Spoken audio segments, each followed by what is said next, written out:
الحمد لله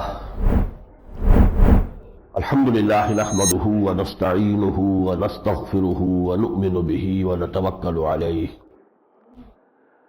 ونعوذ بالله من شرور أنفسنا ومن سيئات أعمالنا من يهده الله فلا مضل له ومن يضلله فلا هادي له ونشهد أن لا إله إلا الله وحده لا شريك له ونشهد أن سيدنا ومولانا محمدا عبده ورسوله أرسله بالهدى ودين الحق ليظهره على الدين كله وكفى بالله شهيدا فصلى الله عليه وعلى آله وأصحابه وسلم تسليما كثيرا كثيرا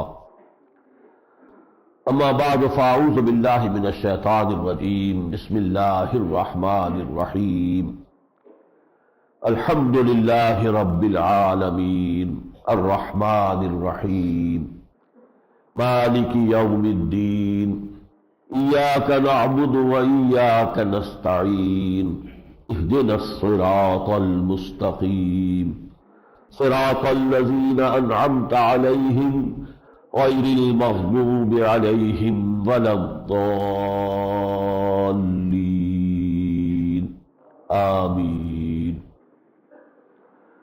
رب اشرح لی صدری ویسر لی امری واحلل عقدۃ من لسانی یفقہوا قولی اللہم ربنا الہمنا رشدنا واعذنا من شرور انفسنا اللہم ارنا الحق حقا وارزقنا اتباعہ وارنا الباطل باطلا وارزقنا اجتنابہ اللہم ربنا آنس وحشتنا فی قبورنا وارحمنا بالقرآن العظیم اللہم اجعلہ لنا اماما ونورا وہدا ورحمہ اللہم ذکرنا منہ ما نسینا وعلمنا منہ ما جہلنا وارزقنا تلاوتہ آناء اللیل وآناء النہار واجعلہ لنا حجتا یا رب العالمین آمین۔ قرآن حکیم کا آغاز سورہ فاتحہ سے ہوتا ہے اور اسی معنی میں اس سورت کا نام ہے فاتحہ۔ فتح یفتح کہتے ہیں کھولنا، کھولنے والی شے فاتحہ، دی اوپننگ سورہ آف دی قرآن، جس سے کہ قرآن کھلتا ہے، قرآن کا آغاز ہوتا ہے۔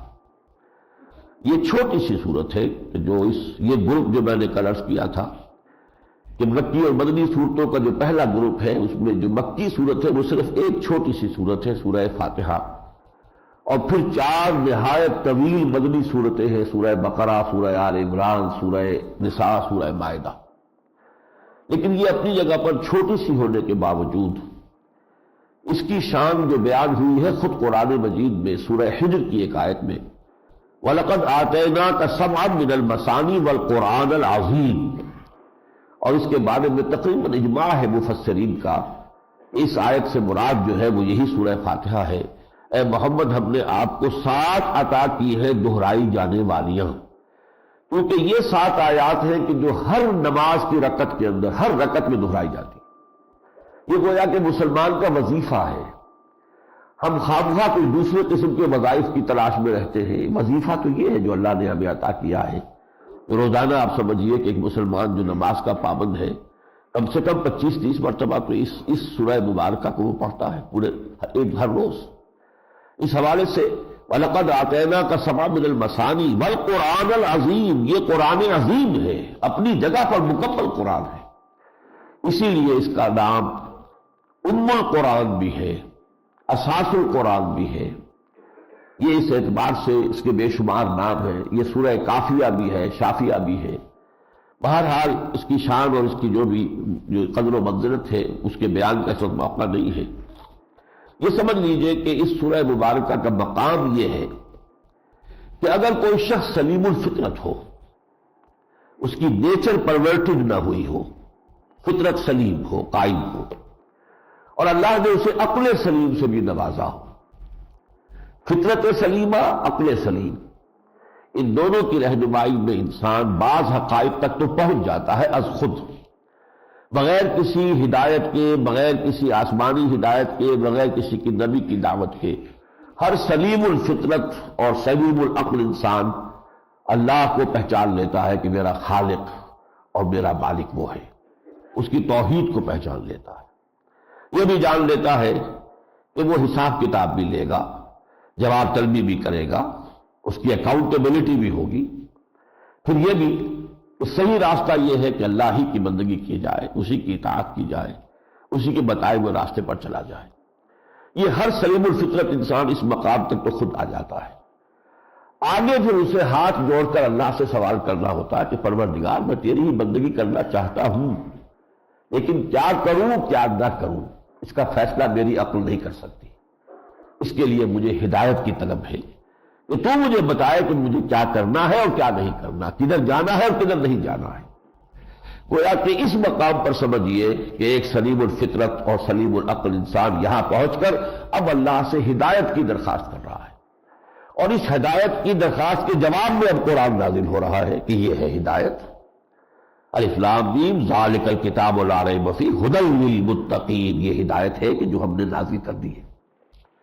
اس کو ایک اور طریقے سے سمجھیے کہ تقریباً 2/3 قرآن نازل ہو چکا تھا جبکہ سورہ بقرہ نازل ہو رہی ہے، اور اس 2/3 قرآن کے ذریعے سے ایمان کے بنیادی حقائق تو واضح ہو چکے تھے، لیکن ابھی شریعت کی تفصیلات نہیں رہی تھی، اور چونکہ شریعت کی تفصیلات مدنی صورتوں میں آ رہی ہے، سورہ بقرہ، سورہ آل عمران، سورہ نساء، سورہ مائدہ، تو گویا کہ ان کے سے پہلے اس سورہ مبارکہ کا یہاں رکھ دیا جانا، یہ گویا کہ مکی اور مدنی قرآن کے مابین ایک فصل بنتا ہے۔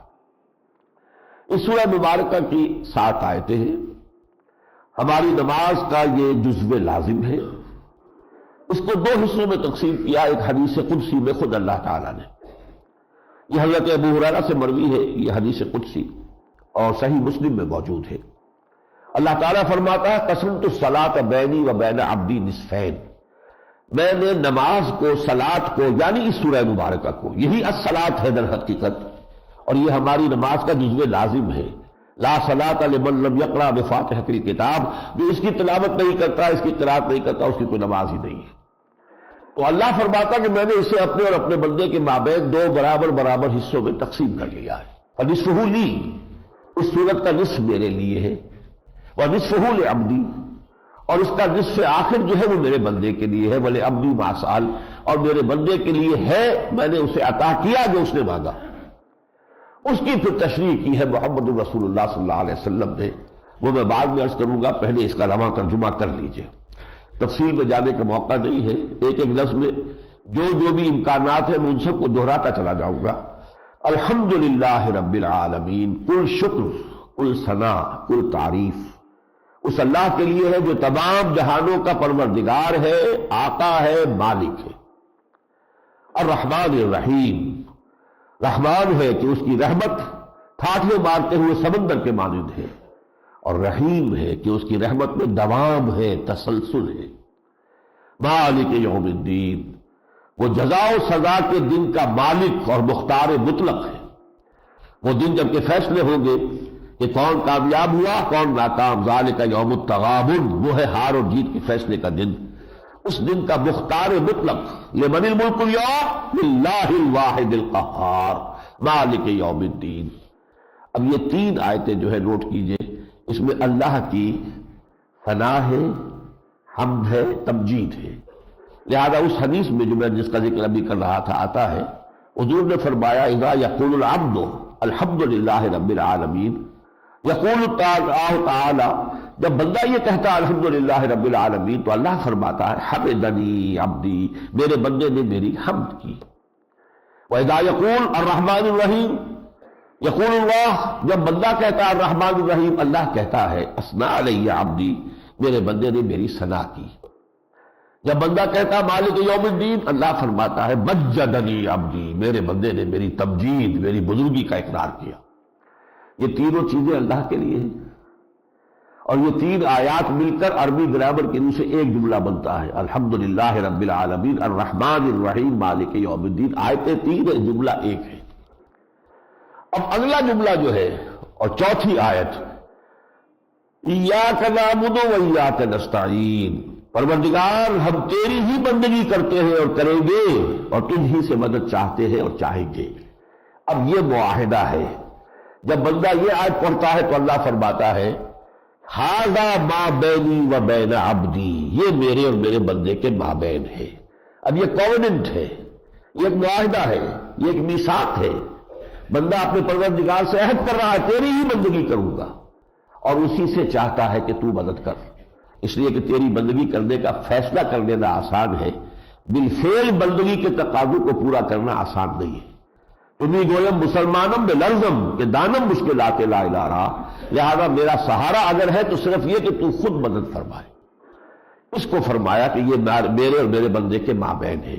اور عجیب بات یہ ہے کہ اس آیت کو دو جملوں میں تقسیم کیا جا سکتا ہے۔ پہلی تین آیتیں ایک جملہ بنتی ہیں، چوتھی آیت دو جملوں پر مشتمل ہے۔ ایاک نعبد مکمل جملہ ہے، وایاک نستعین پھر مکمل جملہ ہے۔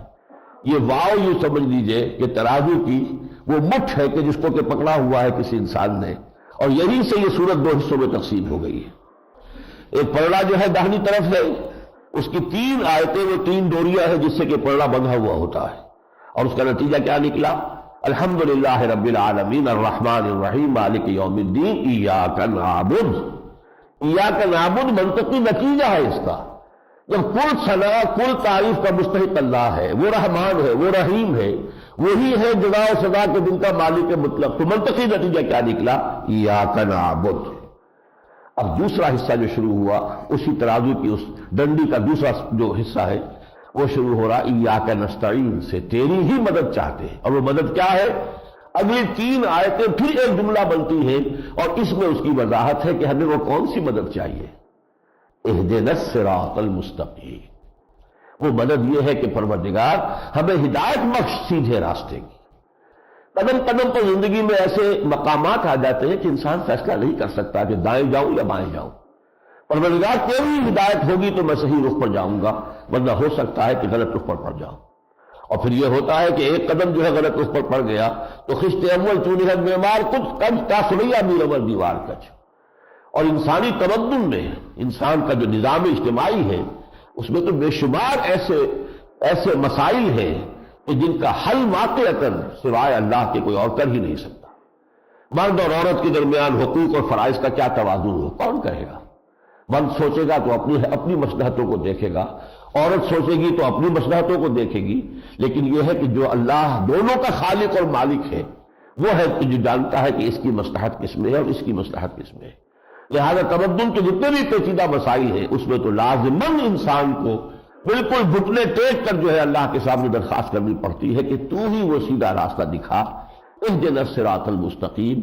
اب اس صراط المستقیم کی وضاحت ہے اگلی دو آیتوں میں، صراط الذین انعمت علیہم، راستہ ان کا جن پر تیرا انعام ہوا۔ اور سورہ نساء میں اس کی وضاحت آئی ہے، یہ چار گروہ ہیں، انعم اللہ علیہم من النبیین والصدیقین والشہداء والصالحین۔ ٹاپ پر ہے انبیاء کرام، پھر صدیقین اعظام، پھر شہداء کرام، پھر عام مومنین صالحین۔ اللہم ربنا اجعلنا منہم، اللہ تعالی ہمیں ان میں شامل کرے۔ تو ایک تو اہدنا الصراط المستقیم کا مثبت وضاحت آ گئی، صراط الذین انعمت علیہم، اور ایک منفی وضاحت آ گئی، غیر المغضوب علیہم ولا الضالین، جو نہ تو ان پر تیرا غضب نازل ہوا اور نہ وہ بھٹکے ہوئے۔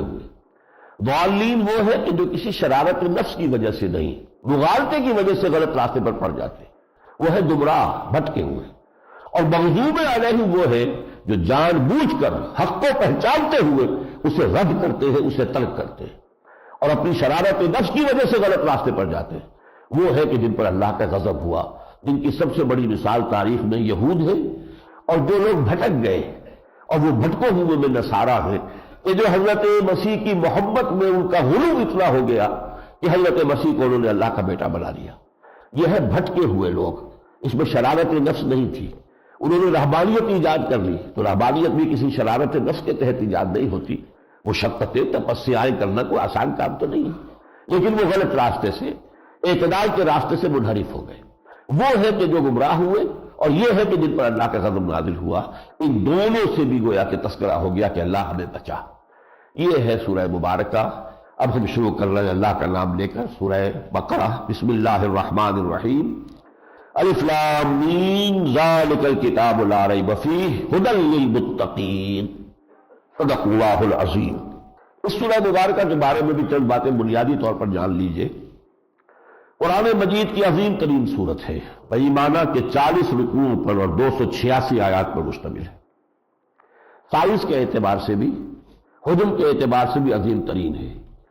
مانن بھی حضور نے فرمایا ہے کہ یہ قرآن مجید کا نقطہ عروج ہے۔ حضور کا فرمان ہے لِكُلِّ شَيْءٍ ذَرْوَةٌ وَذَرْوَةُ الْقُرْآنِ سورۃ البقرہ۔ ہر شے کی ایک چوٹی ہوتی ہے جسے آپ انگریزی میں کلائمیکس کہتے ہیں۔ ہر شے کی ایک شان ہوتی ہے جو اپنی انتہا کو پہنچی ہوئی شان ہے، وہ کلائمیکس ہے۔ ہر شے کا ایک کلائمیکس ہوتا ہے، اور قرآن کا کلائمیکس سورہ بقرہ ہے۔ اور اس سورت کو دوسری سورت جو اس کے بعد آ رہی ہے سورہ آل عمران، اس کے ساتھ جمع کر کے حضور نے ایک نام دیا ہے الزہراوین، دو نہایت تر و تازہ شاداب صورت قرآن مجید کی، الزہراوین، جو قیامت کے دن ظاہر ہوں گی بدلیوں کی شکل میں، اور جن اہل ایمان کو خصوصی محبت تھی ان دو صورتوں سے، حضور نے فرمایا کہ جس وقت کسی کے لیے کوئی سایہ نہیں ہوگا تو یہ صورتیں بدلیوں کی شکل اختیار کر کے ان بندوں پر سایہ کریں گی۔ الزہراوین، یہ دونوں جیسے قرآن کے اختتام پر ہے المعوذتین، دو صورتیں کہ جن کے ذریعے سے اللہ نے تعوذ کی تلقین ہمیں کی، قل اعوذ برب الفلق، قل اعوذ برب الناس، اور شروع میں یہ دو صورتیں آ رہی الزہراوین۔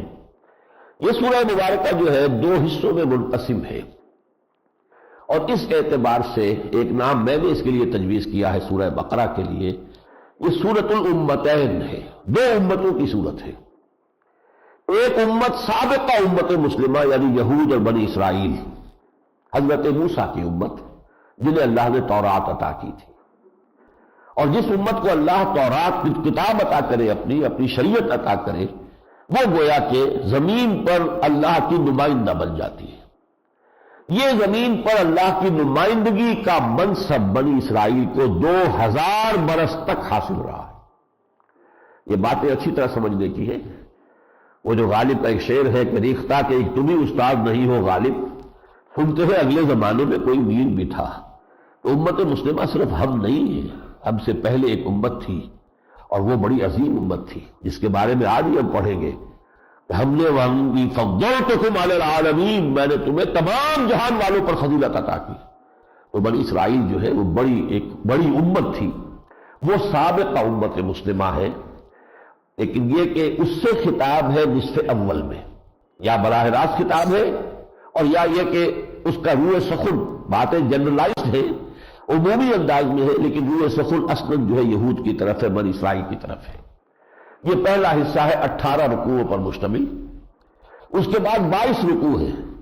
یہ جو ذرا اس میں فرق ہو گیا ہے کہ برابر نہیں ہے تقسیم، اس کی اختلافی ہو جاتی ہے کہ پہلا حصہ اگرچہ رکوع 18 ہے لیکن آیات 152 ہے، دوسرے حصے میں رکوع اگرچہ 22 ہے لیکن آیات 134 ہے۔ آیات کم ہے، پہلے حصے میں زیادہ ہے، رکوع پہلے حصے کے کم ہے، دوسرے حصے کے زیادہ ہے، تو تقریباً مساوی ہے یہ دو حصے۔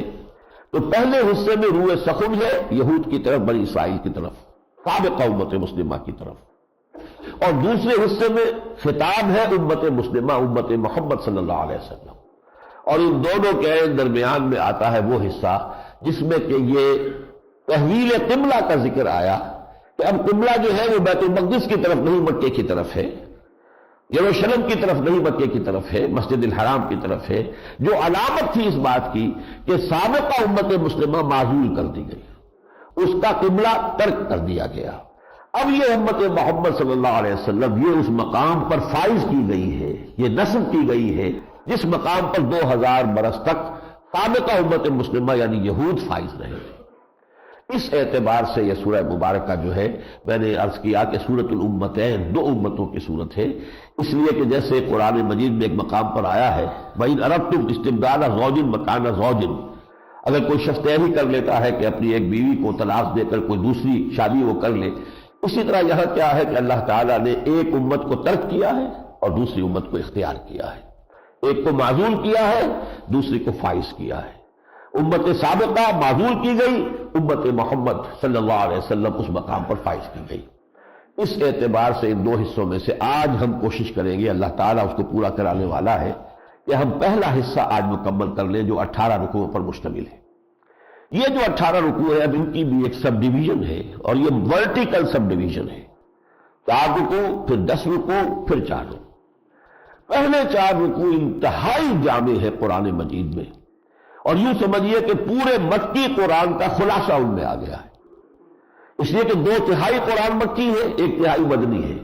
تو جب سورہ بقرہ نازل ہوئی تو 2/3 قرآن پہلے نازل ہو چکا تھا، اگرچہ وہ صف میں پہلے یہ آ رہی ہے، لیکن ترتیب نزولی میں تو وہ قرآن مجید کی وہ صورتیں جو ہے کہ جو مکی ہیں وہ پہلے تھی، یہاں پر ان کا خلاصہ رکھ دیا گیا۔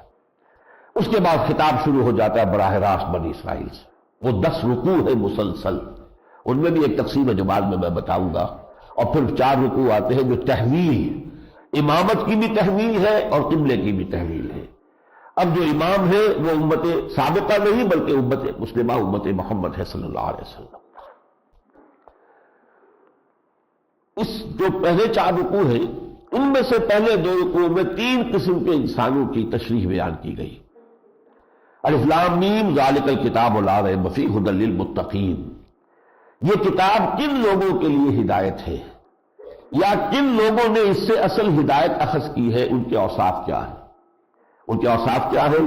الذین یؤمنون بالغیب، وہ غیب پر ایمان اور یقین رکھتے ہیں، ویقیمون الصلاۃ، نماز قائم کرتے ہیں، ومما رزقناہم ينفقون، جو کچھ ہم نے انہیں دیا ہے اس میں سے خرچ کرتے ہیں، والذین یؤمنون بما انزل الیک وما انزل من قبلک، اے نبی وہ لوگ جو ایمان رکھتے ہیں اس پر بھی کہ جو آپ پر نازل کیا جا رہا ہے، اور اس پر بھی کہ جو آپ سے پہلے نازل کیا گیا تھا، تورات اور انجیل پر بھی ہمارا ایمان ہے، وبالآخرۃ ہم یوقنون، اور آخرت پر وہ یقین رکھتے ہیں۔ یہ لفظ خاص طور پر نوٹ کرنے کا ہے، یقین، اس لیے کہ انسان کے کردار پر جو شے اثر انداز ہوتی ہے وہ ایمان بالآخرہ ہے۔ آخرت کا یقین ہے تو عمل درست ہوگا، اور یقین نہیں ہے عمل درست نہیں ہوگا، لہذا یہاں اس کے لیے لفظ ایمان سے آگے بڑھ کر لفظ یقین استعمال کیا گیا۔ اس کے بعد فرمایا اولئک علی ھدی من ربہم، ان صفات کے حامل لوگ ہیں کہ جو اپنے رب کی جانب سے ہدایت پر فائز ہیں۔ یہاں آپ کے دل سے دعا نکلنی چاہیے، اور جب بھی آپ سنیں یہ الفاظ تو یہ دعا کیجیے، اللہم ربنا اجعلنا منہم، اے اللہ ہمیں بھی اس زمرے میں شریک فرما دے، ہمیں ان کے ساتھ شامل فرما دے۔ وَأُولَٰئِكَ هُمُ الْمُفْلِحُونَ، اور یہی ہے وہ لوگ جو آخری کامیابی سے سر ہمکنار ہونے والے ہیں۔ یہ ایک قسم کے لوگ ہو گئے۔ دوسری قسم کے لوگ ان الذین کفروا سواء علیہم انذرتہم ام لم تنذرہم لا یؤمنون، جن لوگوں نے کفر کیا، مراد ہے خاص وہ لوگ کہ جو 2/3 قرآن سننے کے باوجود ایمان نہیں لائے۔ ابو جہل ہے، ابو لہب ہے، یہ جو مکے میں وہ لوگ سرداران قریش تھے جو اپنے کفر پر اڑ گئے، ضد اور تعصب ہٹ دمی کی وجہ سے، تکبر کی وجہ سے، جن لوگوں نے یہ روش اختیار کی ہے، سواء علیہم انذرتہم ام لم تنذرہم لا یؤمنون، اے نبی ان کے حق میں بالکل برابر ہے، خواہ آپ ان کو انذار فرمائیں نہ فرمائیں، وہ اب ایمان لانے والے نہیں ہیں، کیونکہ ختم اللہ علی قلوبہم وعلی سمعہم وعلی ابصارہم غشاوہ، اللہ نے ان کے دلوں پر مہر کر دی ہے، ان کے کفر کی وجہ سے، ان کے تکبر کی وجہ سے، ان کے حسد کی وجہ سے، ان کی ضد کی وجہ سے اب ان کے دلوں پر مہر لگ گئی ہے، دلوں پر بھی اور ان کے کانوں پر بھی مہر لگ گئی ہے، اور ان کے آنکھوں کے آگے پردے ڈال دیے گئے ہیں، وعلی ابصارہم غشاوہ ولہم عذاب عظیم، ان کے لیے دردناک عذاب ہے، بہت بڑا عذاب ہے۔ اس آیت کو سننے کے بعد کہیے الحمدللہ الذی لم یجعلنا منہم، ہم چونکہ مسلمان ہیں، اللہ نے ہمیں مسلمانوں کے گھروں میں پیدا کیا ہے، ہم ان کے زمرے میں سے نہیں ہیں، تو کل حمد اور شکر اس اللہ کا ہے جس نے ہمیں ان میں سے نہیں بنایا، ہمیں ان سے ہٹا کر امت مسلمہ میں پیدا فرما دیا، یا اگر کوئی نو مسلم ہے تو اس نے ہمیں توفیق دے دی کہ ہم نے اسلام کو اختیار کر لیا۔ اس کے بعد آ رہا ہے تیسرا گروہ، بین وَمِنَ النَّاسِ مَن يَقُولُ آمَنَّا بِاللَّهِ وَبِالْيَوْمِ الْآخِرِ وَمَا هُم بِمُؤْمِنِينَ، کچھ لوگ ایسے بھی ہیں جو کہتے تو ہیں کہ ہم اللہ پر اور یوم آخر پر ایمان رکھتے ہیں، حقیقت میں ایمان نہیں رکھتے۔ اب یہ کون لوگ ہیں؟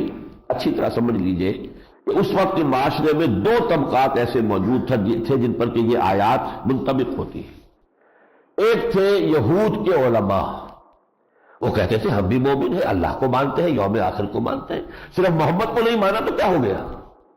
جب ہم نے اللہ کو مان لیا، آخرت کو مان لیا تو ہم بھی مومن ہیں، ہمیں بھی ماننا چاہیے، تمہیں تسلیم کرنا چاہیے کہ ہم مومن ہیں۔ اور دوسرے منافقین تھے کہ جو زبان سے کہتے تھے کہ ہم ایمان رکھتے ہیں لیکن ان کے دل جو ہے ایمان سے خالی تھے، یہ ان کا بیان ہو رہا ہے، اور اس کے پہلے ہی میں کہہ رہا ہوں کہ اس کو تو سنتے ہوئے پڑھتے ہوئے بار بار آپ کے دل سے یہ دعا نکلنی چاہیے، اللہم ربنا لا تجعلنا منہم، پروردگار ہمیں ان میں شامل نہ کر دیجو۔ اس لیے کہ اہل ایمان کی علامت یہی ہے کہ وہ نفاق سے ڈرتے رہتے ہیں اور نفاق سے اللہ کی پناہ طلب کرتے رہتے ہیں۔ انہیں کبھی یہ خیال نہیں ہوتا کہ ہم تو نفاق سے بری ہیں، بلکہ جہاں ایمان ہوتا ہے وہی نفاق کا اندیشہ ہوتا ہے۔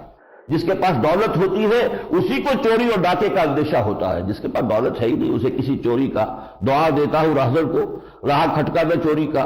لہذا یہ کہ ہمیشہ اس نفاق سے اللہ کی پناہ طلب کرتے رہنا چاہیے۔ یخادعون اللہ والذین آمنوا وما یخدعون الا انفسهم، وہ دھوکہ دے رہے ہیں، چاہتے ہیں اللہ کو اور اہل ایمان کو دھوکہ دینا، حقیقت میں وہ اپنے آپ کو دھوکہ دے رہے ہیں۔ وما یشعرون، لیکن انہیں اس کا شعور نہیں ہے۔ فی قلوبہم مرض، ان کے دل میں مرض ہے، روگ ہے۔ وہ روگ کیا ہے؟ دنیا کی محبت۔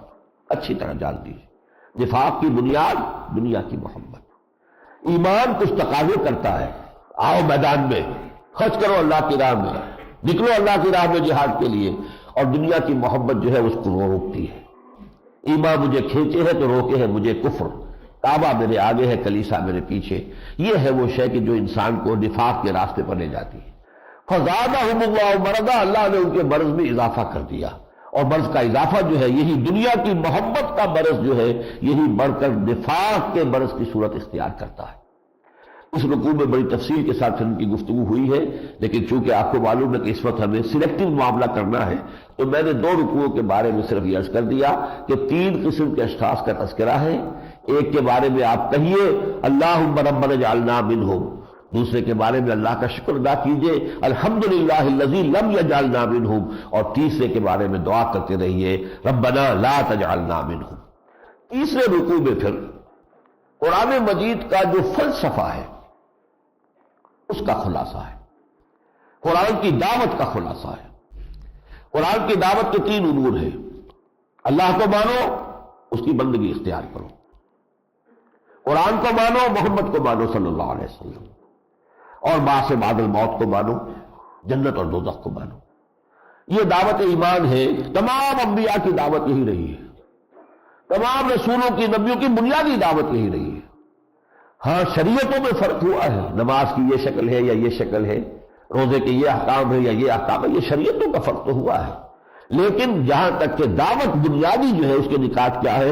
اللہ کو مانو، اس کی توحید کو تسلیم کرو اور اس کی بندگی کو اختیار کرو۔ وقت کا جو بھی رسول ہے اس کو مانو اور اسے جو کتاب دی گئی ہے اس کے اوپر عمل کرو، اور نمبر تین مانو کہ مرنے کے بعد جی اٹھنا ہے، حساب کتاب ہے، جزا و سزا ہے جو جنت اور دوزخ کی شکل میں ہوگی۔ تو تیسرے رکوع میں یہ دعوت آئی ہے یا ایھا الناس اعبدوا ربکم الذی خلقکم والذین من قبلکم لعلکم تتقون۔ اے لوگوں، اور یہاں نوٹ کرنے والی بات خاص طور پر یہ ہے کہ یا ایھا الناس کہا ہے، کوئی قوم نہیں، تمام نوع انسانی کے لیے، اس لیے کہ آپ پڑھیں گے آگے چل کر قرآن مجید میں کہ حضور کے بارے میں ارشاد ہوا وما ارسلناک الا کافۃ للناس بشیرا ونذیرا، اے محمد ہم نے آپ کو نہیں بھیجا ہے مگر پوری نوع انسانی کے لیے بشیر اور نذیر بنا کر، جبکہ آپ سے پہلے جتنے انبیاء اور رسل آئے وہ اپنی اپنی قوموں کی طرف آئے۔ وَإِلَىٰ عَادٍ أَخَاهُمْ هُودًا وَإِلَىٰ ثَمُودَ أَخَاهُمْ صَالِحًا وَإِلَىٰ مَدْيَنَ أَخَاهُمْ شُعَيْبًا، اپنی اپنی قوم کی طرف۔ رسولاً الی بنی اسرائیل، حضرت عیسیٰ علیہ السلام بنی اسرائیل کی طرف بھیجے گئے، پوری نوع انسانی کے لیے نہیں بھیجے گئے۔ صرف محمد الرسول اللہ ہے کہ جو پوری نوع انسانی کے لیے مبعوث ہوئے۔ تو یہاں دعوت کا آغاز ہو رہا ہے یا ایھا الناس، اے لوگوں اپنے اس رب کی بندگی اختیار کرو جس نے تمہیں پیدا کیا اور تم سے پہلے جو لوگ ہو گزرے ان کو بھی پیدا کیا۔ اور اس کے بعد پھر قرآن مجید کے بارے میں وَإِن كُنتُمْ فِي رَيْبٍ مِّمَّا نَزَّلْنَا عَلَىٰ عَبْدِنَا فَأْتُوا بِسُورَةٍ مِّن مِّثْلِهِ، اگر کوئی شک تمہیں ہے فی الواقع کہ یہ قرآن جو ہم نے اپنے بندے پر نازل کیا ہے یہ ہمارا نہیں بلکہ اس کا اپنا گھڑا ہوا کلام ہے، تو تم بھی محنت کرو، شاعر ہے، خطیب ہے، تمہارے ہاں بڑے بڑے ادیب ہیں، اس جیسی کوئی ایک صورت بنا کر لے آؤ۔ اور اگر تم نہیں کر سکتے وَإِن لَّمْ تَفْعَلُوا وَلَن تَفْعَلُوا، یہ کہ جو زور ہے، اور اگر تم ایسا نہ کر سکو ہرگز نہیں کر سکو گے، اس سے بڑا چیلنج کا انداز نہیں ہو سکتا۔ اگر تم نہ کر سکو ہرگز نہیں کر سکو گے فَاتَّقُوا النَّارَ الَّتِي وَقُودُهَا النَّاسُ وَالْحِجَارَةُ، تو ڈرو اس آگ سے جو کہ کفار کے لیے تیار کر دی گئی ہے، جس کا ایندھن ہوں گے انسان بھی اور پتھر بھی۔ یہ جو دو نکات ہیں، اس کے بعد جنت اور دوزخ کا تذکرہ، یہ اس رکوع کے اندر جو بنیادی دعوت ہے قرآن کی، اس کی بڑی تفصیل ہے مکی صورتوں کے اندر، توحید اور اس کے مضامین اور اس کی تفصیلات، آخرت اور جنت اور دوزخ کے احوال اور ان کے حالات، اسی طریقے سے انبیاء اور رسل کے حالات، یہ بڑی تفصیل سے مکی صورتوں میں آ چکے ہیں۔ یہاں خلاصہ آ گیا۔ اس رکوع کے آخر میں ایک بات آئی ہے کہ جو تمہید ہے چوتھے رکوع کے مضامین کی، هو الذی خلق لکم ما فی الارض جمیعا، اے انسانوں تمہارے لیے اللہ نے پیدا کیا ہے جو کچھ کے زمین میں ہے۔ یہ گویا کہ تمہید ہے انسان کی خلافت کا جو مرتبہ اور مقام اسے عطا کیا گیا ہے، کہ تخلیق ہی جو ہوئی ہے اس کائنات کی، یہ تمہارے لیے ہوئی ہے۔ گویا کہ تخلیق کائنات کا مقصود انسان، اور انسانوں میں مقصود اعظم محمد الرسول اللہ صلی اللہ علیہ وسلم، مقصود تخلیق کائنات۔ یہ کلائمیکس ہے انسان اللہ کی کریشن کا کلائمیکس، اور اس میں پھر چوٹی کی شخصیت محمد الرسول اللہ صلی اللہ علیہ وسلم۔ اب چوتھے رکوع میں اس خلافت کا جو ہے معاملہ تفصیل سے بیان ہوا۔ سب سے پہلے تو یہ کہ اللہ تعالیٰ نے فرشتوں سے ذکر کیا کہ ہم زمین میں خلیفہ بنانے والے ہیں۔ انہوں نے، اب اسے ہم اعتراض نہیں کہہ سکتے، استفہاماً سمجھنے کے لیے انہوں نے کہا کہ کیا ایسی شخصیت کی جو وہاں فساد مچائے گی، خونریزی کرے گی؟ وَإِذْ قَالَ رَبُّكَ لِلْمَلَائِكَةِ إِنِّي جَاعِلٌ فِي الْأَرْضِ خَلِيفَةً قَالُوا أَتَجْعَلُ فِيهَا مَن يُفْسِدُ فِيهَا وَيَسْفِكُ الدِّمَاءَ وَنَحْنُ نُسَبِّحُ بِحَمْدِكَ وَنُقَدِّسُ لَكَ۔ ہم تسبیح و تقدیس تو ہم کر رہے ہیں، ہمیں کچھ سمجھ نہیں آ رہا کہ ضرورت کیا ہے انسان کی تخلیق کی اور انسان کو خلافت کا منصب دینے کی ضرورت کیا ہے۔ بہرحال ان معاملات کے اندر اچھی طرح سمجھ لیجئے کہ یہ اشکال جو بھی انہیں پیش آیا تھا اس کی وجوہات کیا تھی۔ ایک تو کچھ مفسرین کا خیال ہے کہ انسان کی تخلیق سے پہلے جنات آباد تھے اس زمین میں، اور انہوں نے یہاں فساد اور خونریزی برپا کی تھی، تو انہوں نے انہی پر قیاس کرتے ہوئے یہ سوچا یا پھر ایک اور مخلوق ہوگی اور اسے کچھ اختیار بھی دیا جائے گا، اس لیے کہ جب خلافت دی جائے گی تو اختیار بھی ہوگا، لہذا یہ کہ فساد ہوگا اور خونریزی ہوگی۔ اور دوسری بات وہی جو میں نے ابھی عرض کی کہ خلیفہ تو وہی ہوتا ہے کہ جس سے کچھ نہ کچھ اختیارات بھی ملتے ہیں، اس لیے فرشتے اپنے اوپر قیاس کر رہے تھے ہمارے پاس کوئی اختیار نہیں ہے، جو حکم ملتا ہے ہم بجا لاتے ہیں، لیکن جہاں اختیار ہوگا تو وہاں جہاں خیر کو اختیار کرنے کا امکان ہوگا وہاں شر کے اختیار کرنے کا بھی امکان ہو جائے گا، لہذا ان کا یہ اشکال جو تھا وہ اس بنیاد پر تھا، واللہ عالم۔ لیکن اللہ تعالیٰ نے ان کے اس اشکال کو رفع کیا اس سے کہ علم آدم الاسماء کلھا، آدم کو تمام اسماء کا علم عطا کر دیا۔ یہ اسماء کے علم سے مراد اس کائنات کے جملہ جتنی بھی یہاں پر حقیقتیں ہیں ان سب کا علم، جتنی اشیاء ہیں ان کا علم، اس لیے کہ ہر شے کا علم جو ہے اس کے کسی نام کے واسطے سے ہوتا ہے، انسان جو چیز جان لیتا ہے اس کے لیے کوئی نہ کوئی لفظ تجویز کرتا ہے۔ یہ گویا کہ آدم میں اللہ تعالیٰ نے جو صلاحیت ودیت کر دی تھی اس کائنات کے پوشیدہ رازوں کو منکشف کرنے، ان کو دریافت کرنے اور ان کو ایکسپلائٹ کرنے کی، ظاہر بات ہے کہ بجلی، یہ گیس، یہ جو ایٹمک پاور، یہ جو آگ انسان نے ایجاد کی، یہ ساری چیزیں کیا ہیں؟ یہ سب فطرت کے اندر مثبت چیزیں تھیں جن کو کہ انسان نے تلاش کیا، ایجاد کیا، ان کا انکشاف ہوا، پھر ان کو ایکسپلائٹ کیا، استعمال کیا۔ یہ علم جو ہے کہ جو آج بڑھ کر اس مقام تک آ گیا ہے کہ کہنے والا صحیح کہہ گیا ہے علامہ اقبال کہ عروج آدم خاکی سے انجم سہمے جاتے ہیں کہ یہ ٹوٹا ہوا تارا بہے کامل نہ بن جائے، چاند پر قدم دھر چکا ہے نہ معلوم کہاں تک پہنچے گا۔ ٹیکنالوجی جو ہے آسمان سے باتیں کر رہی ہے، اس میں کوئی شک نہیں ہے۔ جو ایکسپلوژن ہوا ہے اس وقت اس معاملے کے اندر ٹیکنالوجی کے میدان میں، وہ تو ہمارے تصور سے ماورا ہے، ہمیں تو اس کا پورا تصور بھی حاصل نہیں ہے، ہمارے ہاں کے سائنسدانوں کو اس کا تصور حاصل نہیں ہے۔ جس سطح پر کہ آج امریکہ کے اندر یہ ٹیکنالوجی کے اندر نئے سی نئی چیزیں ایجاد ہو رہی، اس تیزی سے ہو رہی ہے، تو بڑی جلدی ہی ایک شے جو ہے معلوم ہوتا ہے، کل تو یہ ایجاد ہوئی تھی اور آج معلوم ہوتا ہے کہ یہ تو obsolete ہو گئی ہے، اب تو اس سے آگے قدم جا چکا ہے۔ یہ سب کچھ جو ہے اس دریافت کا جو ایپریٹس ہے وہ اللہ نے انسان میں رکھ دیا۔ ان السمع والبصر والفؤاد کل اولئک کان عنہ مسئولا، اسی سے اکتساب کرتا ہوا انسان قدم بقدم بڑھتا ہوا کہاں سے کہاں پہنچ گیا۔ تو ایک اور بات واضح ہو گئی کہ خلافت عرضی کی بنیاد علم ہے، اس لیے کہ جب اس پر اشکال ہوا کہ یہ خلافت آدم کو دی جا رہی ہے، اس کی جو اللہ کی طرف سے وضاحت ہوئی وہ یہ تھی کہ ہم نے اسے علم بھی دیا ہے، یہ علم جو ہے در حقیقت اسے مستحق خلافت بنا رہا ہے۔ اس کے بعد آپ کو معلوم ہے کہ پھر وہ آدم و ابلیس کا قصہ آئے گا کہ جس میں اللہ تعالیٰ نے حکم دیا تمام فرشتوں کو کہ آدم کو سجدہ کرو، سب نے سجدہ کیا، ابلیس نے انکار کیا۔ اس کی وضاحت سورہ کہف میں ہے۔ وہ جن تھا لیکن اپنے علم کی وجہ سے، اپنے زہد اور تقویٰ کی وجہ سے ملائکہ میں شامل تھا۔ ویسے بھی جنات اور ملائکہ میں بڑا قرب ہے، ملائکہ کی تخلیق نور سے ہوئی ہے اور جنات کی نار سے ہوئی ہے۔ نور اور نار یہ بہت ایک دوسرے کے قریب ہیں۔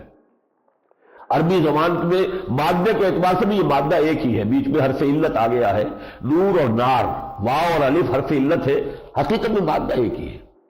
تو اس ناری تخلیق جو ہے مخلوق، اس کو جو قرب حاصل ہے ملائکہ سے، ان میں سے یہ تھا عزازیل کہ جو بہت متقی اور بہت ہی عبادت گزار اور بہت عالم تھا، ملائکہ کے صف میں شامل تھا، اس نے انکار کیا۔ اس میں تکبر پیدا ہوا، حسد پیدا ہوا، اور روح سخون تمہید بن رہی ہے یہ بنی اسرائیل کے لیے۔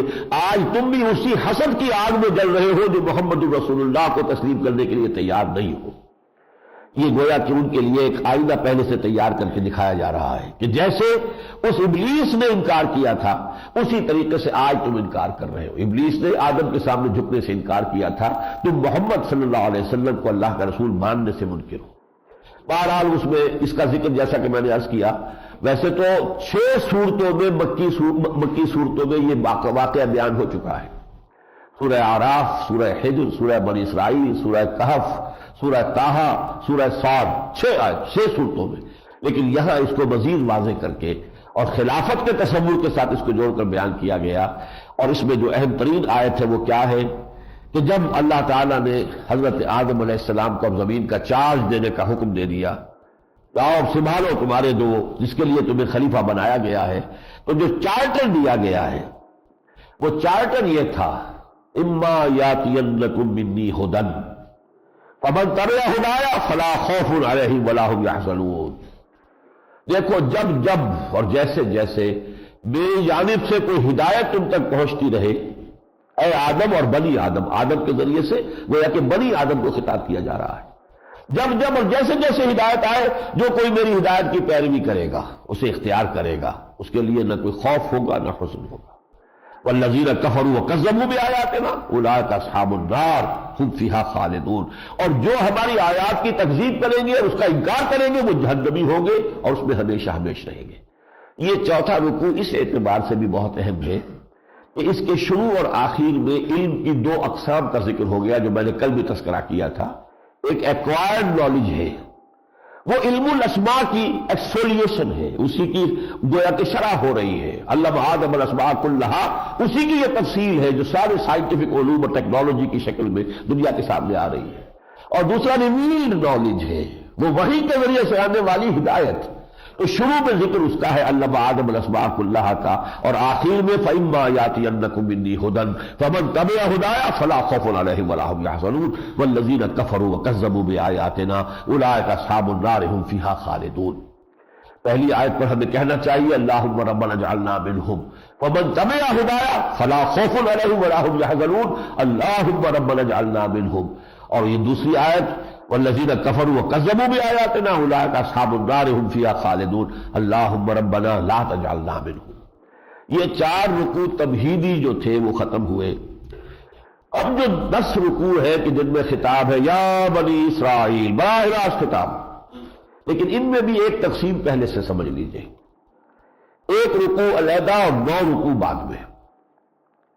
پہلے رکوع میں دعوت دی گئی ہے بنی اسرائیل کو حضور پر ایمان لانے کی، بڑی پرجوش، پرزور، مدلل، جس میں دلیل بھی ہے اپیل بھی ہے، ایمان لاؤ اور اس کا انکار نہ کرو۔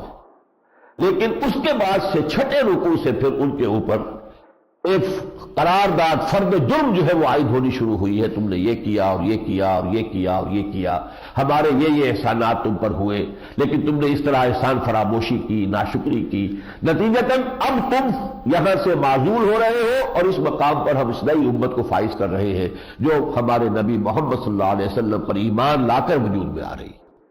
تو پہلا رکوع ہے دعوت کا، اور پھر 9 رکوع ہے ملامت کے، وہ ان کے اوپر فرد جرم جو عائد کی گئی، جس کے نتیجے میں وہ معذور کیے گئے اور امت محمد کا نصب ہوا۔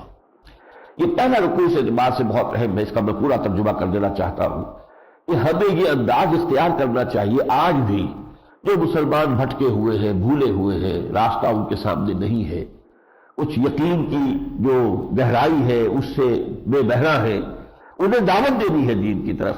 تو یہی انداز کہ جو یہاں پر ہمیں ان 7 آیات میں ملتا ہے، جیسے سورہ فاتحہ کی 7 آیات ہے، یہ اس خطاب میں بنی اسرائیل کی فاتحہ ہے جو 7 آیات پر مشتمل ہے، یہ اس کا افتتاحی حصہ ہے جو دعوت پر مشتمل ہے، موعظت پر مشتمل ہے۔ یا بنی اسرائیل اذکروا نعمتی التی انعمت علیکم واوفوا بعہدی اوف بعہدکم وایای فارہبون۔ اے یعقوب کی اولاد بنی اسرائیل، یاد کرو میرے اس انعام کو جو میں نے تم پر کیا تھا، اور میرے عہد کو تم پورا کرو تو میں تمہارے عہد کو پورا کروں۔ اس کی وضاحت آئے گی سورہ اعراف میں جا کر۔ حضرت موسیٰ علیہ السلام نے اپنی امت کے لیے دعا کی تھی، پروردگار واکتب لنا فی ہذہ الدنیا حسنہ، ہمارے لیے دنیا میں بھی آخرت میں بھی اچھائی کا فیصلہ کر دے میری امت کے لیے۔ اللہ تعالیٰ نے وہاں جواب دیا کہ دیکھو میری ایک رحمت تو عام ہے، ان رحمتی وسعت کل شیء، ہر شے کے ساتھ شامل اور موجود ہے، لیکن ایک میری رحمت خصوصی ہے، رحمت خاصہ ہے، یہ میں نے ریزرو کر دی ہے ان لوگوں کے لیے جو میرے رسول نبی امی پر ایمان لائیں گے۔ تو اگر وہ لوگ جن کو وہ پائیں گے اپنے ہاں تورات اور انجیل میں، جن کی نشانیاں اور پیشن گوئیاں موجود ہوں گی، تو جو لوگ ان پر ایمان لائیں گے، فالذین آمنوا بہ وعزروہ ونصروہ واتبعوا النور الذی انزل معہ فاولئک هم المفلحون، اس رحمت خصوصی کے حقدار صرف وہ ہوں گے جو ان پر ایمان لائیں گے، ان کی تعظیم کریں گے، ان کی مدد کریں گے، اور ان کے ساتھ نازل کیے جانے والے نور کا اتباع کریں گے۔ اس کی طرف اشارہ، اوفوا بعہدی اوف بعہدکم وایای فارہبون، اور دیکھو مجھ ہی سے ڈرو، وآمنوا بما انزلت مصدقا لما معکم، اور ایمان لاؤ اس پر جو میں نے نازل کیا ہے، تصدیق کرتے ہوئے آیا ہے اس کی جو تمہارے پاس ہے۔ تورات کی تصدیق کر رہا ہے قرآن، کہ تورات بھی اللہ کی کتاب تھی۔ وَلَا تَكُونُوا أَوَّلَ كَافِرٍ بِهِ، اور تم سب سے پہلے کفر کرنے والے نہ بن جاؤ، تم اس کے اندر اس کے انکار اور کفر میں، اس کو رد کرنے میں دوسروں سے بھی آگے سبقت نہ لے جاؤ۔ وَلَا تَشْتَرُوا بِآيَاتِي ثَمَنًا قَلِيلًا، اور میری آیات کو فروخت نہ کر دو حقیر سی قیمت۔ یہ دنیا اور اس کی لذتیں اور اس کی جو بھی یہاں پہ کسی کو منصب حاصل ہو گیا ہو، مقام اور مرتبہ، اور کوئی اقتدار کی حیثیت میں ہو، ان تمام چیزوں کو کی بنا پر میری ان آیات کو رد نہ کرو، میری ان آیات کو فروخت نہ کرو اس حقیر سی قیمت کے بس۔ وَإِيَّايَ فَاتَّقُونِ، اور میرا ہی تقوی اختیار کرو۔ وَلَا تَلْبِسُوا الْحَقَّ بِالْبَاطِلِ، حق کے اوپر باطل کا ملمہ مت چڑھاؤ۔ وَتَكْتُمُوا الْحَقَّ، اور حق کو مت چھپاؤ، وَأَنْتُمْ تَعْلَمُونَ، جانتے بوجھتے۔ اس لیے کہ قرآن بار بار کہتا ہے کہ خاص طور پر جو علماء یہود تھے وہ حضور کو ایسے پہچانتے تھے جیسے اپنی اولاد کو پہچانتے تھے، یعرفونہ کما یعرفون ابناءہم، اس کے باوجود جان بوجھ کر انہوں نے حضور کا انکار کیا۔ وَأَقِیمُوا الصَّلَاةَ وَآتُوا الزَّکَاةَ وَارْکَعُوا مَعَ الرَّاکِعِینَ، نماز قائم کرو، زکوٰۃ ادا کرو، اور جو میری جناب میں جھک رہے ہیں ان کے ساتھ تم بھی جھک جاؤ۔ تم دیکھ رہے ہو مدینے میں تم آباد ہو، میرے بندے میرے سامنے جھکتے ہیں، رکوع و سجود کرتے ہیں، تمہاری غیرت جو ہے میرے لیے اگر کوئی غیرت تمہارے اندر ہے، تمہیں بھی ان کے ساتھ شامل ہو کر جھکنا چاہیے۔ أَتَأْمُرُونَ النَّاسَ بِالْبِرِّ وَتَنْسَوْنَ أَنفُسَكُمْ وَأَنْتُمْ تَتْلُونَ الْكِتَابَ، کیا تم لوگوں کو نیکی کا حکم دیتے ہو اور اپنے آپ کو بھول جاتے ہو؟ وہ تو سمجھتے تھے ہم دیندار ہیں، ہم علماء ہیں یہود کے، ہم تورات کے عالم ہیں، اور تعلیمات کی ساری فقہ ہمیں معلوم ہے، تو ہم تو لوگوں کو نصیحت کریں گے، واعظ کریں گے، سکھائیں گے، تم اپنے آپ کو بھول رہے ہو۔ أَتَأْمُرُونَ النَّاسَ بِالْبِرِّ وَتَنْسَوْنَ أَنفُسَكُمْ وَأَنْتُمْ تَتْلُونَ الْكِتَابَ، درا حال ہے کہ تم کتاب پڑھ رہے ہو۔ أَفَلَا تَعْقِلُونَ، تو کیا تم عقل سے کام نہیں لیتے؟ وَاسْتَعِینُوا بِالصَّبْرِ وَالصَّلَاةِ، اور مدد حاصل کرو صبر سے اور نماز سے۔ وَإِنَّهَا لَكَبِيرَةٌ إِلَّا عَلَى الْخَاشِعِينَ، یہ نماز بہت بھاری ہے، بہت ثقیل ہے، مگر ان پر جن کے دل میں ہمارے لیے خشوع ہے، ہمارا خوف ہے، جن کے دل جھکے ہوئے ہیں ہماری یاد میں، ان کے لیے نماز جو ہے بھاری نہیں، ورنہ واقعہ یہ کہ نماز کی پابندی کرنا کوئی آسان کام نہیں۔ وَإِنَّهَا لَكَبِيرَةٌ إِلَّا عَلَى الْخَاشِعِينَ الَّذِينَ يَظُنُّونَ أَنَّهُم مُّلَاقُو رَبِّهِمْ وَأَنَّهُمْ إِلَيْهِ رَاجِعُونَ، جنہیں یہ یقین ہے کہ وہ ہم سے ملاقات کریں گے اور ہماری ہی طرف انہیں لوٹ کر آنا ہے۔ یہ 7 آیات ہیں دعوت کی، اپیل کی، ایمان لانے کی، اور اس کو اس لیے جاننا ضروری ہے کہ جو اس کے بعد کا حصہ آ رہا ہے یہ دو بریکٹوں کے درمیان آئے گا. دو آیتیں جو آئے گی اگلے چھٹے رکوع کی، اس سے بریکٹ شروع ہو رہی ہے، اور 15ویں رکوع کے آغاز میں پھر دو آیتیں آتی ہیں بالکل وہی جس سے بریکٹ بند ہو رہی ہے، اور ان کے درمیان ہے ایک قرارداد، فرض قرارداد جرم ہے، فرض جرم ہے جو عائد کی گئی ہے بنی اسرائیل پر. تو اس کو اچھی طرح سمجھ لینا چاہیے کہ یہ 7 آیات دعوت کی ہے، اور یہ ہے اس بریکٹ کے باہر، اور بریکٹ کے اندر جو کچھ ہے وہ منابت ہے، ان کے جرائم کی فہرست ہے. اور اس میں گویا کہ بریکٹ کے اندر کی ہر شے جو ہے ضرب کھاتی ہے بریکٹ کے باہر کی جو قدر ہے اس سے. گویا کہ دعوت جو ہے وہ تو اس کے اندر اس کے رگ و پے میں سرایت کیے ہوئے موجود ہے.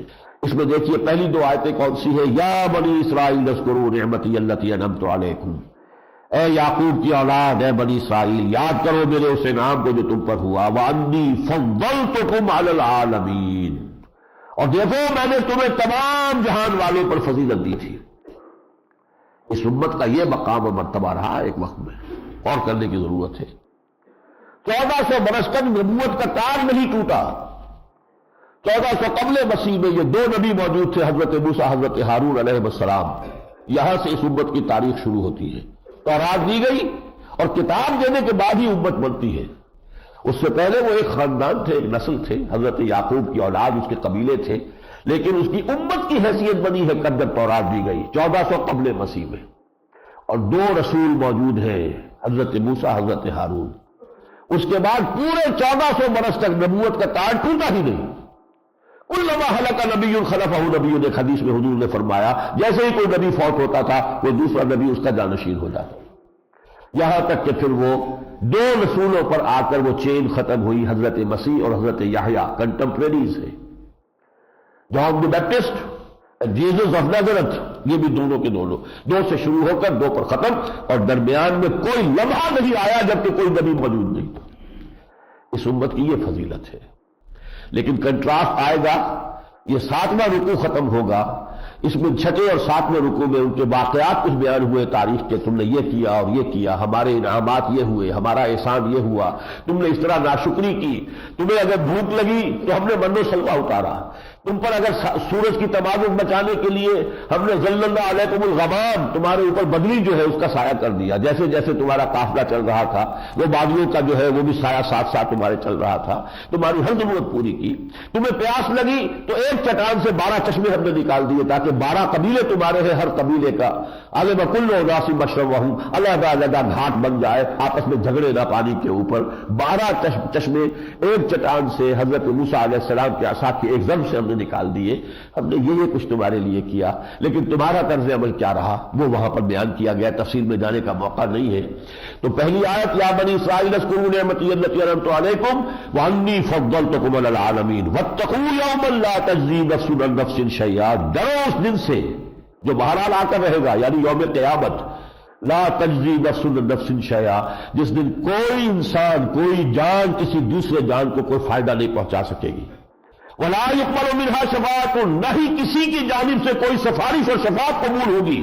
ولا يؤخذ منها عدل، نہ ہی کوئی ذرے جو تاوان ہوتا ہے، نہ تم سے کوئی فدیہ یا ذرے تاوان قبول کیا جائے گا. ولا هم ينصرون، نہ کوئی مدد کی جائے گی. یہ قیامت کے بارے میں بڑی دل دہلا دینے والی آیت ہے جو یہاں بھی آئی ہے، 15ویں پارے میں پھر آئے گی. ڈرو اس دن سے، کوئی کسی کے کام نہیں آ سکے گا، کوئی سفارش اور کوئی شفاعت مفید نہیں ہوگی، کوئی دے دلا کر چھوٹنا ممکن نہیں ہوگا. اس کے بعد جیسا کہ میں نے عرض کیا ان دو رکوعوں میں وہ واقعات آئے ہیں، وہ جب آپ سنیں گے تو اکثر و بیشتر یہ چیزیں جو ہے بار بار کی پڑھی سنی ہوئی آپ کے ذہن میں آ جائیں گی. لیکن اس پر جو 7واں رکوع ختم ہو رہا ہے وہ ہے کہ جو سائملٹینیس کنٹراسٹ کو واضح کر رہا ہے. وہی امت جو اس مقام پر تھی کہ انی فضلتکم علی العالمین، پھر وہ اس مقام پر گر گئی. وضربت علیہم الذلۃ والمسکنۃ وباؤوا بغضب من اللہ، ان پہ ذلت اور مسکنت، ذلت اور مسکنت، مسکنت کہتے ہیں کم ہمتی. جس طرح نیورستھینیا کا مریض ہوتا ہے، نظر آتا ہے کہ صحت مند ہے لیکن اس کے اعصاب جواب دے چکے ہیں، یہ ہے مسکنت. ضربت علیہم الذلۃ والمسکنۃ وباؤوا بغضب من اللہ، اور وہ اللہ تعالیٰ کے غضب میں وہ گر گئے، وہ پھرے لے کر اللہ کا غضب. ذالک بانہم کانوا یکفرون بآیات اللہ، اور یہ اس لیے ہوا کہ وہ اللہ کی آیات کا کفر کرتے رہے، انکار کرتے رہے. وَيَقْتُلُونَ النَّبِيِّينَ بِغَيْرِ الْحَقِّ، یہاں تک کہ ناہنجاری انہوں نے کی ہے کہ اللہ کے نبیوں کو ناحق قتل کیا ہے۔ حضرت یحییٰ کو قتل کیا ہے، حضرت زکریا کو قتل کیا ہے۔ یہ لوگ جو ہے اپنی سرکشی میں اور اپنے تمرد میں اور اپنی جو ہے فسق و فجور میں اس طرح آگے گئے۔ ذَلِكَ بِمَا عَصَوْا وَكَانُوا يَعْتَدُونَ، اور اس انجام تک وہ اس لیے پہنچے کہ انہوں نے عصیان، نافرمانی کی روش اختیار کی اور حد اعتدال سے یا شریعت کے حدود سے تجاوز کی روش اختیار کی۔ لہذا وہی قوم جو اس منصب پر فائز تھی وَأَنِّي فَضَّلْتُكُمْ عَلَى الْعَالَمِينَ، وہ اب اس پاتال میں جا گری۔ ضُرِبَتْ عَلَيْهِمُ الذِّلَّةُ وَالْمَسْكَنَةُ وَبَاءُوا بِغَضَبٍ مِّنَ اللَّهِ۔ یہ بات میں نے کیوں اس لیے بیان کی ہے جو نوٹ کر لیجئے، بالکل یہ معاملہ آج امت مسلمہ کا ہے۔ وہ امت مسلمہ جسے خیر امت بھی کہا گیا سورہ آل عمران میں، کنتم خیر امت اخرجت للناس، اب اس کی جگہ ہم نے لینی تھی۔ اور وَكَذَلِكَ جَعَلْنَاكُمْ أُمَّةً وَسَطًا لِتَكُونُوا شُهَدَاءَ عَلَى النَّاسِ وَيَكُونَ الرَّسُولُ عَلَيْكُمْ شَهِيدًا، لیکن اپنی بے اعمالی بلکہ بد اعمالی کی وجہ سے آج ہم کہاں پہنچے ہوئے؟ دنیا میں ہر 5واں انسان کلمہ گو ہے۔ 1/5 of total world population consists of Muslims۔ کتنا بڑا ایریا ہے زمین کا جو ہمارے قدموں تلے ہے، کتنے ریسورسز ہیں کہ جن کے خزانے اللہ نے ہمارے قدموں تلے رکھے ہوئے ہیں۔ آئل کے ریزرو سب سے بڑے وہ ہیں کہ جو مسلمان ممالک کے اندر ہے، ہر طرح کی معدنیات ہے، تمام ہمارے ہاں زرعی پیداوار، اجناس سب کچھ، لیکن عزت نام کی شے نہیں رہی کہ عزت نام کا جس کا گئی تیمور کے گھر سے۔ دنیا کے معاملات ہیں تو کوئی کسی مسلمان ملک کی اس میں کوئی سے ہے ہی نہیں، کوئی نہ مسلمان ملک کسی G7 میں ہے، نہ G9 میں ہے، نہ G15 میں ہے، نہ 3 میں نہ 13 میں، کوئی ہم سے کوئی رائے لیتا ہی نہیں ہے۔ انٹرنیشنل معاملات میں کسٹمی پرست کے بھیا کی اس لیے آپ بھی ذرا کوئی رائے دے دیجئے، کوئی نہیں پوچھتا۔ ہمارے مسائل ان کے قبضے میں ہے، پورا تیل اس وقت ان کے تسلط میں ہے، ان کے قبضے میں ہے، ہماری پالیسی وہاں سے بڑھ کر آتی ہے، ہمیں ڈکٹیشن وہاں سے ملتی ہے۔ یہ ذلت اور مسکنت کیوں ہو گئی؟ اس مقام سے ہم یہاں کیوں گرا دیے گئے؟ حدیث نبوی ہے، حضرت عبداللہ ابن عمرو بن العاص رضی اللہ تعالی عنہما سے، لَيَأْتِيَنَّ عَلَىٰ أُمَّتِي مَا أَتَىٰ عَلَىٰ بَنِي إِسْرَائِيلَ حَسْبَ النَّعْلِ بِالنَّعْلِ، میری امت پر بھی وہ تمام کیفیات وارد ہو کر رہے گی جو بنی اسرائیل پر وارد ہوئی تھی، بالکل ایسے جیسے ایک جوڑے کی 2 جوتیاں ایک دوسرے سے مشابہ ہوتی ہیں۔ جوتیوں کا جوڑا زمین پر رکھا ہے تو کچھ نہ کچھ فرق نظر آئے گا، پنجے کے رخ کے فرق کے حساب سے جوتے کی ساخ میں بھی فرق نظر آئے گا، تلوے جوڑ دیجئے تو سر منہ فرق نہیں، بال برابر فرق نہیں۔ اسی طریقے سے وہ خیر امت آج اس حالت کو ضربت علیہم الذلۃ والمسکنہ، جو کچھ ہو رہا ہے کشمیر میں کون نہیں جانتا، لیکن 10 کروڑ نہیں 14 کروڑ لوگوں کی قوم کے پاس یہ طاقت نہیں ہے کہ بھارت کی آنکھوں میں آنکھیں ڈال کر کہے کہ انف از انف، اسٹاپ اٹ، ورنہ جنگ کے لیے تیار ہو جاؤ۔ ہے ہمت کہنے کی؟ نہیں، اس کا نام ذلت ہے۔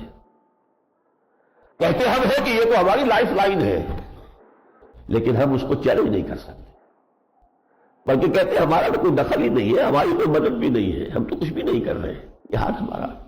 اور ادھر 20 کروڑ عربوں کے سینے کے اوپر وہ ڈل رہا ہے، مونگ ڈل رہا ہے اسرائیل، صرف 30-35 لاکھ اسرائیلی ہے، کل دنیا میں 13 ملین 14 ملین 1.5 کروڑ سے زیادہ ان کی آبادی نہیں ہے، اور 20 کروڑ کی عرب قوم ہے جس کا جو حال ہوا ہے، جس طرح سر جھکائے ہوئے ہیں، جس طرح وہ ایک دوسرے سے بغلگیر ہو رہے ہیں۔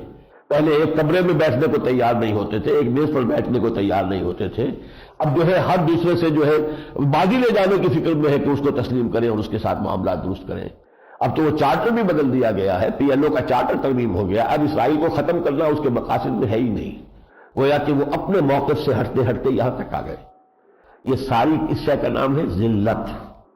ضربت علیہم الذلۃ والمسکنۃ وباءوا بغضب من اللہ، جو کچھ ہو رہا ہے، جو اقبال نے کہا تھا کہ ہو گیا مانند آب ارزاں مسلمان کا لہو، اس پوری صدی میں مسلمانوں کا خون جس طریقے سے مانند آب ارزاں ہو کر بہتا رہا ہے، ہوتا اگر اس وقت کوئی اقبال ہوتا، کوئی شبلی ہوتا، کوئی مسلمانوں کے دلوں کو گرمانے والی بات آئی ہوتی، اب تو معلوم ہوتا ہے کہ وہ قلب حساس وہ بھی ہمارے پاس موجود نہیں رہا۔ بہرحال اللہ تعالیٰ اس صورتحال کو بدلنے کے لیے ہمیں خود اپنے آپ کو بدلنے کی توفیق عطا فرمائے۔ ان اللہ لا یغیر ما بقوم حتی یغیروا ما بانفسہم۔ اقول قولی ھذا واستغفر اللہ لی ولکم ولسائر المسلمین والمسلمات۔